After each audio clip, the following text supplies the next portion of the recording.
성경 말씀은 구약 성경 이사야 53장 1절에서 6절까지 말씀입니다. 구약 성경 이사야 53장 1절에서 6절까지 말씀, 구약 1033페이지에 있습니다. 구약 1033페이지 이사야 53장 1절에서 6절까지 말씀입니다. 다 같이 하나님의 말씀을 읽겠습니다.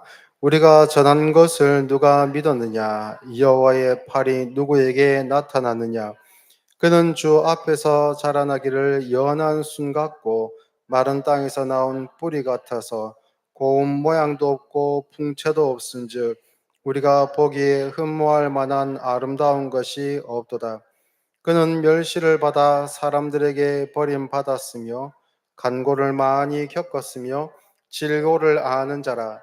마치 사람들이 그에게서 얼굴을 가리는 것 같이 멸시를 당하였고 우리도 그를 귀히 여기지 아니하였도다.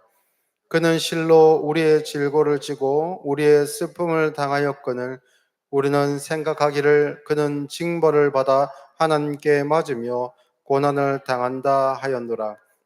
그가 찔림은 우리의 허물 때문이요 그가 상함은 우리의 죄악 때문이라. 그가 징계를 받음으로 우리는 평화를 누리고 그가 채찍에 맞음으로 우리는 나음을 받았도다.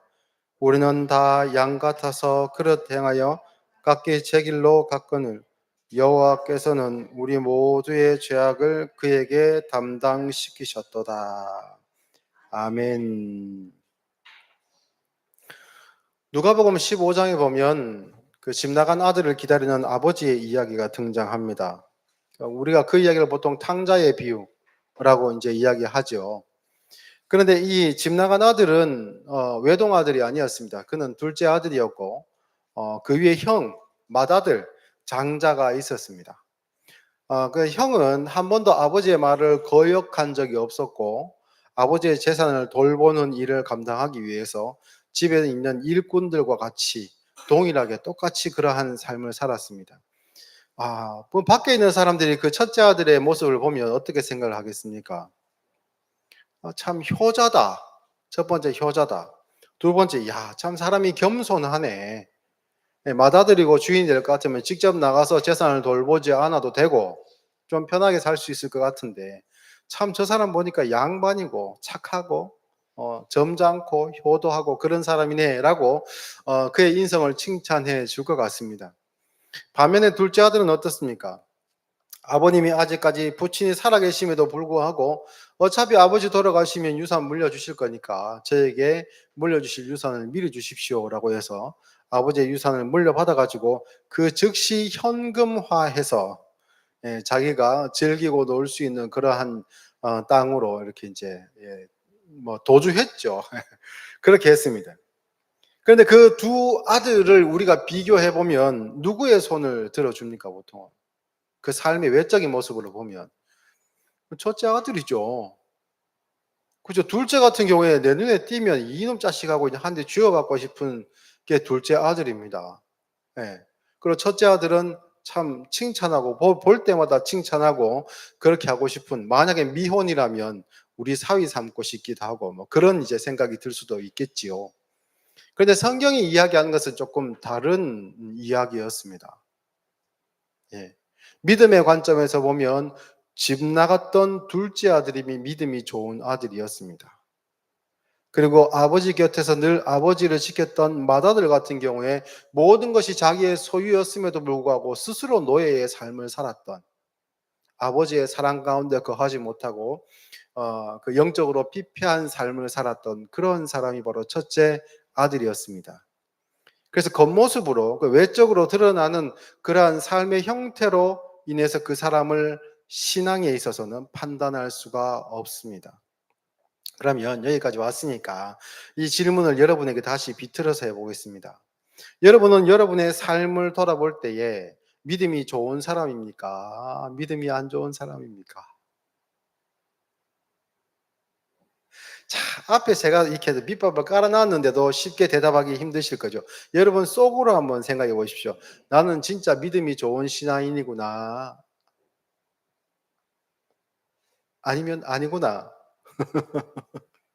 자, 그게 우리의 죄의 본성이 우리를 거기까지 가지 못하도록, 그 대답을 온전히 하지 못하도록 붙듭니다. 그런데 하나님께서는 그러한 연약하고 죄의 본성을 여전히 가지고 있는 우리를 이 자리에서 책망하시는 게 아니고, 우리를 거기까지, 그 평안의 자리까지 온전히 하나님 앞에 엎드리고, 우리가 생각할 때에 진짜 믿음이 좋은 사람이다라고 할 수 있는 그 수준까지 가도록 하나님께서는 끝까지 인도해 가십니다. 그 이야기를 오늘 말씀을 통해서 한번 풀어보겠습니다. 본문 1절에 보니까 우리가 전한 것을 누가 믿었느냐? 여호와의 팔이 누구에게 나타났느냐라고 합니다. 여호와의 팔. 여호와의 팔이라고 하면 어떤 느낌이 듭니까, 여러분? 어, 팔 하면 팔로 할 수 있는 일, 권능을 뜻합니다. 힘과 권능을 뜻합니다. 권세, 권능 있는 것을 뜻하는데요.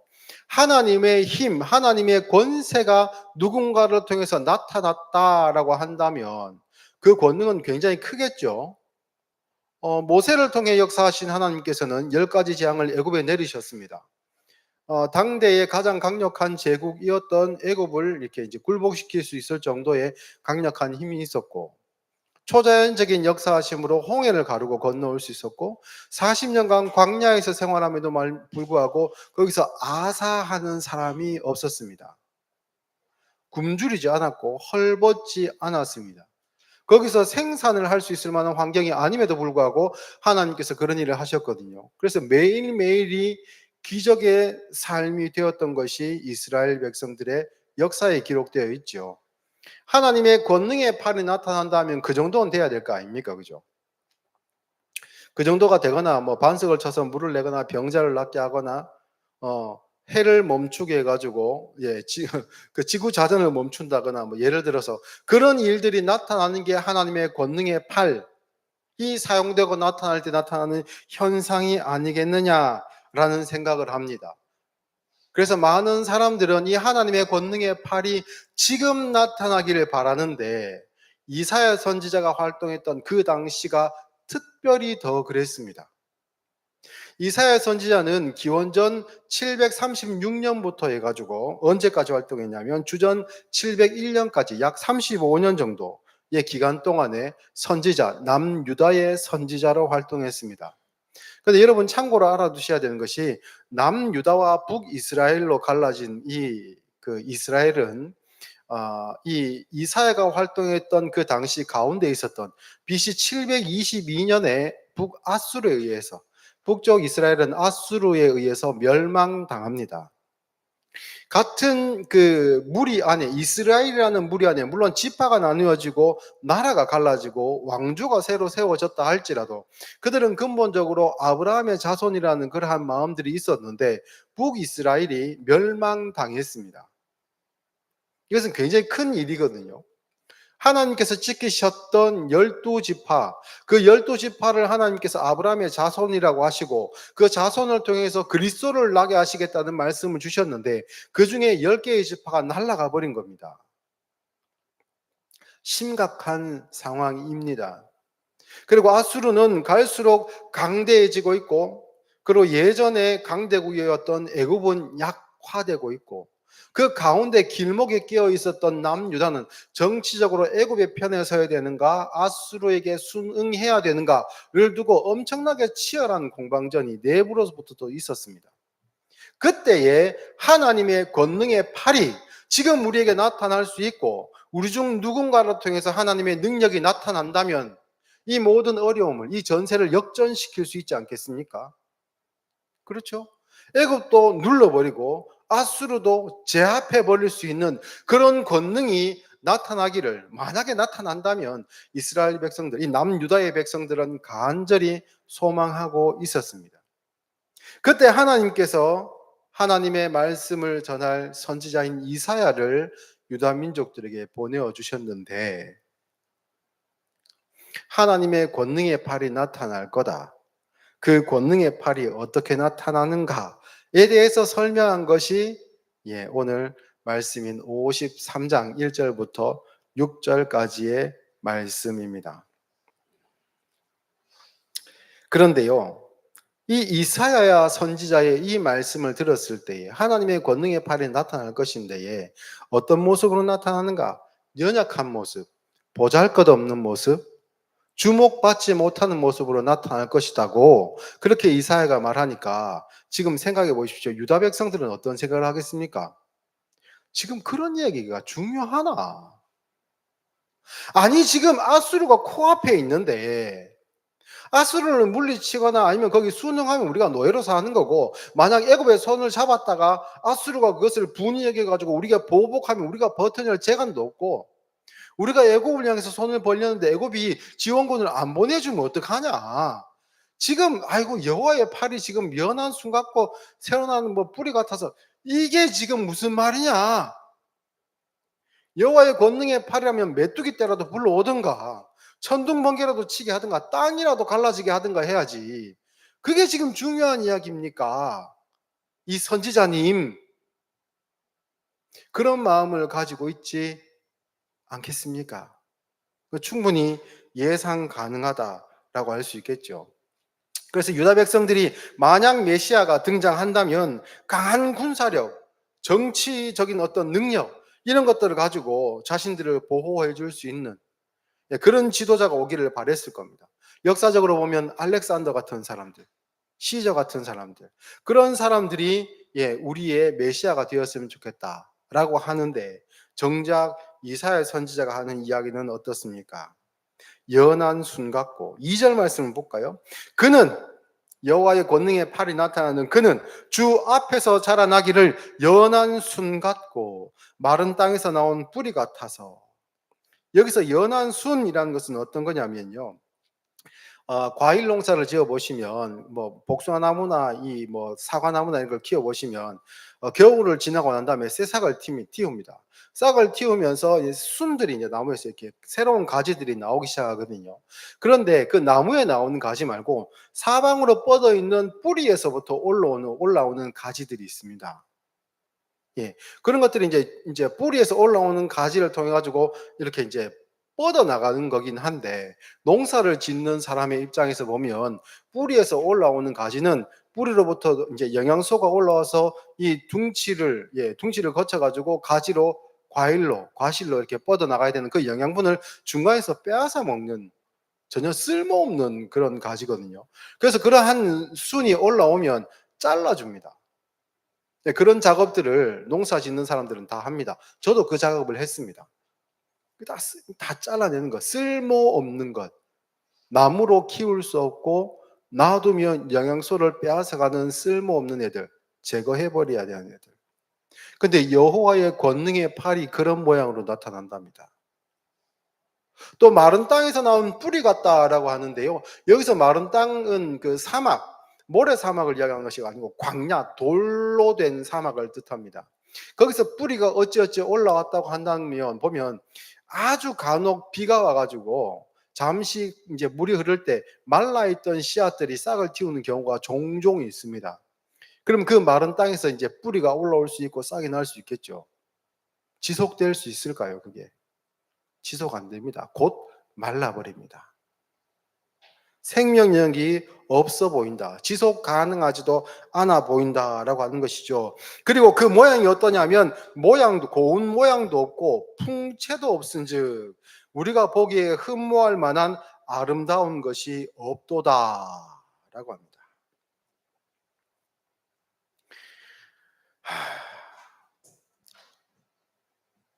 우리는 압니다. 예수님이 이런 모습으로 오셨다는 것을.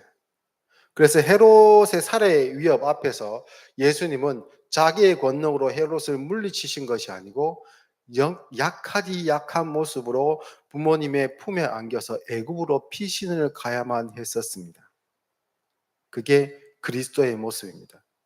이 모습이 고운 모양도 없고 풍채도 없은즉 우리가 보기에 흠모할 만한 아름다운 것이 없었다라고 강조합니다. 이게 예수님입니다. 우리의 믿음의 내용의 전부이신 실체이신 예수님이 그러합니다. 그러면 이 눈으로 보았을 때 고운 모양도 없고 풍채도 없은즉 흠모할 만한 아름다운 것이 없는 모습은 우리의 눈으로 보기에도 그렇게 보이는데 세상 사람들의 눈에 보면 어떻겠습니까? 더 그렇게 보이죠. 무쓸모 없는 게 나은 거. 그러니까 세상 사람들이 이 교회가 하나님의 말씀으로 온전히 바로 서게 되고 건강하게 바르게 자라가면요. 하나님 없는 사람들, 하나님을 모르는 사람들 같은 경우에는 외적으로 나타나는 우리의 삶을 통해 존경할 수도 있겠죠, 물론. 그러나 우리가 이야기하고 우리가 전하는 예수 그리스도의 행동은 쓸모없는 것이라고 합니다. 그게 중요하나? 그게 무슨 유익이 있노? 지금 이 순간에 나에게 그게 무슨 유익이 있고 지금 이 상황에서 우리 사회에 어떤 유익이 되나 그게. 그렇게 이야기하는 것이 정상입니다. 그런 의미에서 기독교는요, 철저히 대중적이지 않습니다. 많은 사람들, 대부분의 사람들에게 설득력 있게 다가갈 수 없습니다.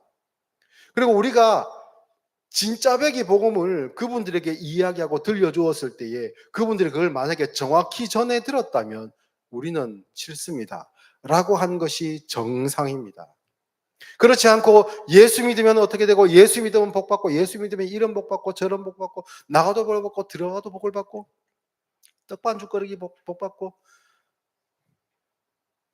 그것을 세상 사람들의 시각으로 조금 양념을 치고 변화시키고 약간 뒤틀어서 사람들에게 소개를 하는 것은요.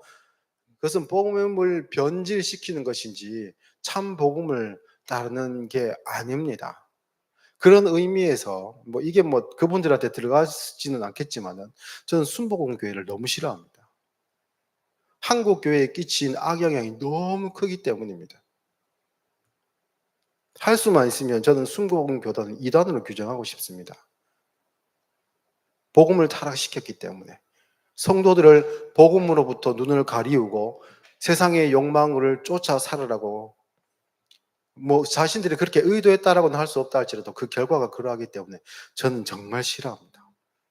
우리는 그 반대편으로 달려가야 된다고 하는 것이 오늘 말씀이 가지고 있는 내용입니다. 그런데요, 이 예수님의 모습, 그 모습을 보고 예수님을 알아본다? 물론 그럴 수는 없죠. 죄인의 눈으로는 결코 알아볼 수 없습니다. 하나님의 특별하신 은혜가 없이는 절대 알아볼 수 없습니다. 심지어는 세례 요한 같은 경우에도 어떻게 이야기합니까? 누가복음 7장 19절에 요한이 그 제자 중 둘을 불러 주께 보내어 이르되 오실 이가 당신이 오니까 우리가 다른 일을 기다리오리까. 예수님께 세례를 주었던 세례 요한입니다. 예수님의 길을 미리 와서 예비하던 광야에 외치는 자의 소리였던 세례 요한입니다. 그 요한이 예수님의 그 사역을 보고 듣고 하였음에도 불구하고 우리가 다른 사람을 기다려야 됩니까, 예수님? 당신이 그분이 맞습니까? 평생 자기가 걸어왔던 조금 더 의심 없이 걸어오고 마침 때가 되었을 때 예수님을 만나고 그리고 예수님께 세례를 줄 때에 하늘이 열리고 그 영광 가운데 성령께서 비둘기같이 임하시는 그 현장 가운데 있었던 그 현장을 주도했던 세례 요한임에도 불구하고 예수님의 이런 모습을 보고 진짜 메시아가 맞습니까? 라고 질문을 했습니다. 그때 그들이 예수께 나아가 이르되 세례 요한이 우리를 보내어 당신께 여쭈어 보라고 하기를 오실 그이가 당신이 오니까 우리가 다른 일을 기다리오리까 하더이다 하니라고 하니까 예수님께서 이렇게 말씀하십니다. 마침 그때에 예수께서 질병과 고통과 및 악귀 들린 자를 많이 고치시며 또 많은 맹인을 보게 하신지라 예수께서 대답하여 이르시되 너희가 가서 보고 들은 것을 요한에게 알리되 맹인이 보며 못 걷는 사람이 걸으며 나병 환자가 깨끗함을 받으며 귀먹은 사람들이 들으며 죽은 자가 살아나며 가난한 자에게 복음이 된다 하라. 이 말씀이 굉장히 우리에겐 감동적으로 다가오지만 당시에는 어떻게 들렸겠습니까? 아니 예수님 그런 권능이 있으면 지금 거기 계시면 안 되지요. 답답합니다 예수님. 우리가 자주 기도할 때 그런 느낌을 받지 않습니까? 하나님 앞에 내가 고민하고 고민해 가지고 정답을 기가 막히게 만들어 가지고 탁 잘 요리해서 하나님 고민하실 필요도 없이 요거 결제만 해 주십시오. 요거 도장만 찍어 주십시오. 그러면 됩니다. 그때 하나님께서 어떻게 하십니까? 가만히 계십니다. 침묵하십니다. 외면하시는 것이 아니고 침묵하십니다. 하나님 앞에 들고 올라간 이 결제 서류 하나님께서 안 찍어 주시니까 들고 있다가 팔이 아파서 그 팔이 내려올 때까지, 이거 아닌갑다라고 내 스스로 포기할 때까지, 그리고 비로소 우리가 메시아의 연한 순과 같았던, 마른 땅에서 나온 뿌리 같았던 예수님의 그 모습, 십자가의 예수님을 우리가 보고 그것이 정답이고 그것이 기도의 내용이다라는 것을 알고 고백하게 될 때까지 하나님께서는 침묵하십니다. 마치 집 나갔던 둘째 아들을 기다리셨던 아버지의 마음으로. 그러면 하나님께서는 우리의 기도에 침묵하실 때 편하게 그냥 계시겠습니까? 눈 감고 외면하시겠습니까? 아니죠. 둘째 아들이 돌아오기까지 그 아버지는 얼마나 마음 졸이며 기다렸습니까? 그 아들은 육신의 고통스러운 삶을 살면서 아버지를 기다리고 머릿속으로 떠올리고 그 마음이 아버지께로 비로소 향해 가게 되었지만, 그 시간을 기다렸던 그 아버지의 마음은, 그 애간장은 얼마나 녹아났습니까? 우리와 하나님과의 관계, 지금 이 순간에 하나님과 우리 가운데서 일어나고 있는 일들은 바로 그와 같습니다. 말할 수 없는 탄식함으로 우리를 위해서 친히 간구하시는 성령님께서 내주하시는 것이 바로 우리의 그러한 신앙인들의 삶이라는 것을 우리는 기억해야 됩니다. 그런데도 세례 요한은 무엇이라고 이야기합니까? 아니, 예수님 가난한 자들에게 찾아가시고 그들에게 복음 전하실 것이 아니고 영향력 있는 사람들에게 가셔야지요. 지금 즉시 왕궁으로 찾아가셔야지요. 지금 즉시 빌라도를 만나셔야지요. 지금 사두개인들을 만나시고 바리새인들과 협상하시고 유대인들의 지도자들과 만나셔야지요. 예수님 지금 그럴 때입니까? 그 변방으로 가셔서 무엇 하신다고 그러십니까? 요한이 기대하는 것은 따로 있었습니다. 그런데 예수님은 그 크신 능력으로 병자나 고치고 있었습니다. 요한식으로 표현하면 참 부정하다고 일컬었던 나병 환자도 고치셨고, 그리고 가난한 자에게 복음이 전파되는 데에 그 중에는 어떤 사람들이 많이 있었는가? 예수님의 친구 되었던 세리와 창기들도 거기에 있었습니다.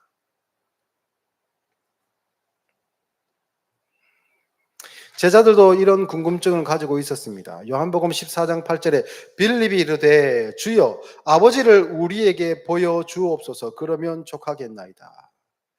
그러니까 예수님께서 이르시되 빌립아 내가 이렇게 오래 너희와 함께 있으되 내가 나를 알지 못하느냐? 나를 본 자는 아버지를 보았거늘 어찌하여 아버지를 보이라 하느냐? 내가 아버지 안에 거하고 아버지는 내 안에 계신 것을 내가 믿지 아니하느냐? 내가 너희에게 이르는 말은 스스로 하는 것이 아니라 아버지께서 내 안에 계셔서 그 일을 하시는 것이라. 빌립의 질문도 그와 비슷한 맥락에 있습니다. 당신이 메시아이시면, 하나님의 팔이 당신을 통해 나타나는 분이면 메시아 다움을 한번 보여주십시오. 그런데 예수님은 제자들 앞에서 그 모습은 아버지께서 함께 하시는 자의 모습이다. 하나님 아버지는 나 같은 분이다라는 뜻입니다. 우리가 생각하는 하나님은 어떤 분입니까? 어떠한 말이나 감정에도 휘둘리지 아니하고 확고하시고 변치 않는 산이나 우리가 막을 수 없는 태풍이나 구름 같으신 분, 천둥 같으신 분, 우주 같으신 분, 이렇게 생각을 합니다. 그런데 예수님은 하나님께서 함께 하시는 내가 하나님의 모습이다라고 하시면서 진정한 메시아의 모습으로, 이사야 선지자의 그 입을 통해서 전해졌던 그 메시아의 모습으로 제자들 앞에 떡하니 앉아 계신 겁니다. 다시 한번 보면 그 권능의 팔이 나타나는 사람, 어떻게 나타나는가? 주 앞에서 자라나기를 연한 순 같고 마른 땅에서 나온 뿌리 같아서 꽃 모양도 없고 풍채도 없은즉 우리가 보기에 흠모할 만한 아름다운 것이 없도다. 3절 그는 멸시를 받아 사람들에게 버림받았으며 간고를 많이 겪었으며 질고를 아는 자라. 마치 사람들이 그에게 얼굴을 가리는 것 같이 멸시를 당하였고 우리도 그를 귀히 여기지 아니하였도다. 우리는 이 이사야 53장 말씀을 쭉 읽으면서 예수님의 순환을 먼저 떠올리게 됩니다. 그래서 우리의 본능입니다. 그 아픔에 공감하는 것이 우리의 본능이죠. 그러나 그것이 예수님의 십자가 사역뿐만 아니라 예수님께서 이 땅에 창조주이셨던 하나님께서 어머니의 태 속에서 하나의 작은 세포로 존재하셨습니다. 우주를 창조하신 하나님께서 그 피조물인 여인의 태 속에 하나의 수정란으로 존재하셨습니다. 그 어미가 건강관리를 잘못해서 유산할 위험도 있습니다. 그 어미가 출산할 때가 되었을 때에 예기치 못한 사고로 예수님이 사산될 수도 있습니다. 젖을 물려야 되는 그 어린 시절에 혹 잘못하여 아이를 떨어뜨리면 평생 장애를 안고 살아가야 될 수 있습니다. 그 연약한 여인의 손에 안겨있는 창조주의 모습으로 하나님께서는, 예수님께서는 오셨고 똑같은 내용으로 33년간 생활하셨고 그 생활하시는 가운데 제자의 빌립의 질문에 하나님이 이런 분이야 라고 말씀을 하셨습니다.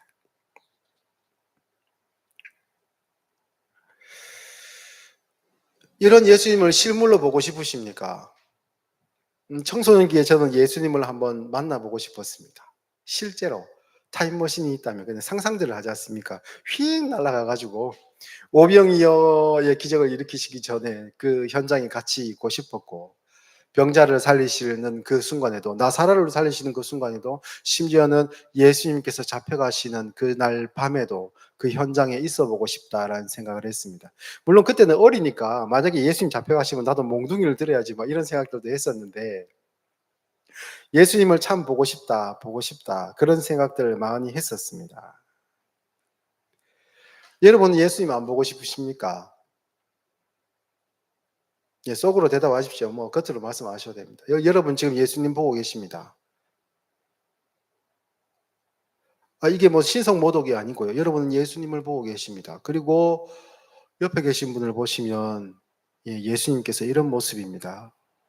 그리고 오늘 집에 가시면요, 거울을 한번 가만히 들여다보십시오. 예, 그 거울 속에서 예수님께서 여러분을 바라보고 계실 겁니다. 이것을 인정하지 못하면 우리의 신앙은 평생 방황합니다. 예수님께서 낮고 천한 자리에 오시는 데에 깨끗한 옷을 입고 아무 손도 못 대는 자로 오지 않으셨습니다. 예수님은요, 굶으면 줄이셨고 잠이 부족하면 골아 떨어지셨습니다. 그리고 누가 때리면 맞으셨습니다. 그런 메시아 그리스도를 통하여 하나님의 그 여호와의 팔이 나타났습니다. 그 구원의 은혜가 나타났습니다. 독생자 예수 그리스도의 생명으로 말미암지 않고는 그 불가능한 그 일들이, 그 얼굴이, 그 결핍이, 그 부끄러운 모습들이 이제는 우리 가운데 나타나고 있습니다. 그러면 지금 우리는 무엇으로 말미암아 위로를 받고 삽니까? 우리는 무엇으로 위안을 삼고 살아갈 수 있습니까? 우리 모습이 지금 현재 이대로라 한다면, 지금 이 모습이라 한다면, 원하기는 나를 통해서 기적적인 역사들이 많이 일어났으면 좋겠는데, 내 인생이 형통하게 풀리면 좋겠는데, 그래서 어려운 사람도 많이 도와줄 수 있었으면 좋겠는데, 근데 지금 현재의 나와 같다면, 믿음을 가지고 있음에도 불구하고 이게 하나님의 얼굴이라고 거기에 선을 확 그어버리셨다면 우리는 무슨 소망을 가지고 살 수 있습니까?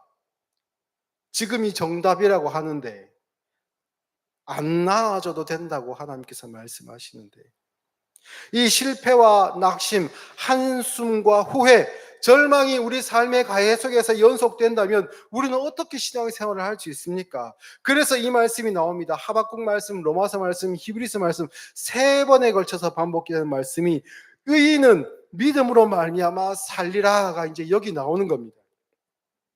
아브라함이 그가 100세나 되어 자기 몸이 죽은 것 같고 사라의 태가 죽은 것 같이 되었음을 알고도 100세가 되어서 하나님의 답은 무엇입니까? 나의 의인은 믿음으로 말미암아 산단다. 욥이 고통 가운데 울부짖으며 어찌하여 내가 태에서 죽어나오지 아니하였던가? 어찌하여 내 어머니가 해산할 때에 내가 숨지지 아니하였던가? 어찌하여 무릎이 나를 받았던가? 어찌하여 내가 젖을 빨았던가? 그 고통 가운데 부르짖을 때에 하나님의 답은 무엇입니까? 의인인 너는 믿음으로 말미암아 사는 것이다. 바울이 고통 가운데 있는 형제들, 고난 가운데 있는 형제들에게 형제들아 우리가 아시아에서 당한 환난을 너희가 모르기를 원하지 아니하노니 힘에 겹도록 심한 고문을 당하여 살 소망까지 끊어지고 우리는 우리 자신이 사형 선고를 받은 줄 알았으니 너희 의인은 믿음으로 말미암아 사는 것이다.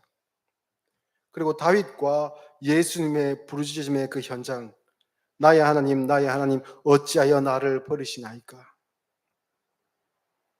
그 부르짖음에 하나님은 또 응답하시되 내 사랑하는 너 나의 의인은 믿음으로 말미암아 사는 것이다. 우리가 생각할 때는 우리의 믿음이 연약한 것 같습니다. 그런데 믿음으로 산다고요? 내가 흔들리는 갈대와 같습니다. 이렇게 무언가 오면 나도 휘청거리고 저렇게 무언가 오면 나는 또 거기에 맞추어서 반응하고 너무나도 갈대 같습니다. 나는 산이고 싶으나 바람에 흩날리는 그런 갈대와 같다는 생각들을 합니다. 그건 믿음이 무엇인지 모르기 때문입니다. 나의 각오, 나의 흔들리지 않은 어떤 굳건함, 그것을 믿음이라고 하지 않습니다. 그것은 믿음의 결과물입니다. 믿음은 누가 시작했는가? 하나님께서 시작하셨습니다.